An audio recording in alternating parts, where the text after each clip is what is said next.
This is JIS News. Today's topic is the ongoing issues of Syrian refugees. The overflow of Syrian refugees can be tied to the ongoing armed conflict between the rebels and al-Assad's regime. The people were thirsty for political reform and a reinstatement of the civil rights. The government had made promises of reform but did not follow through. The people also desired the repeal of an emergency rule that had lasted for nearly 50 years. The emergency rule essentially allows the president to make preventive arrests and override the constitution. It was eventually repealed in April 2011 in an early effort to lessen resistance.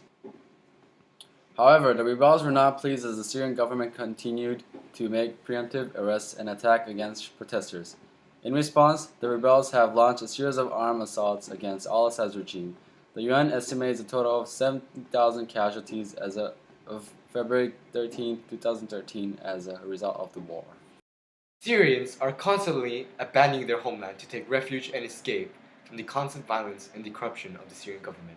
There are currently an estimated of 1 million Syrian refugees, with 857,000 registered by the UNHCR. As of March 2013, Jordan currently holds the most refugees with an estimated 420,000 and a registered 283,000 refugees. But once crossing the border, these refugees usually settle in cities along the borders, while others are transferred to refugee camps, like this one, once they cross the border. The conditions of refugee camps have been questioned.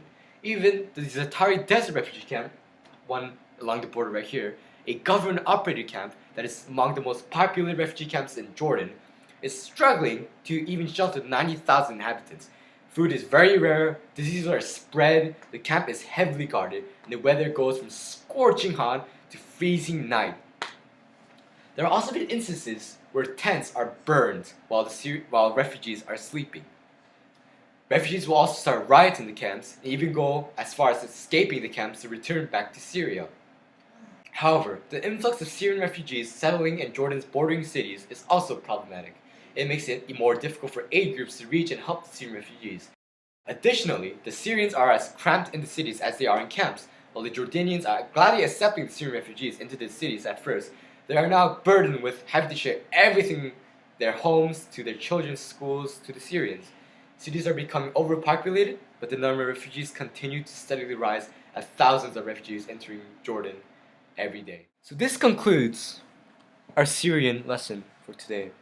See, terrible things are happening in the world, and you can tell by these things that the world is a very fast-paced place, you know? Now anything could happen, from scorching hot deserts to cold winters, you know?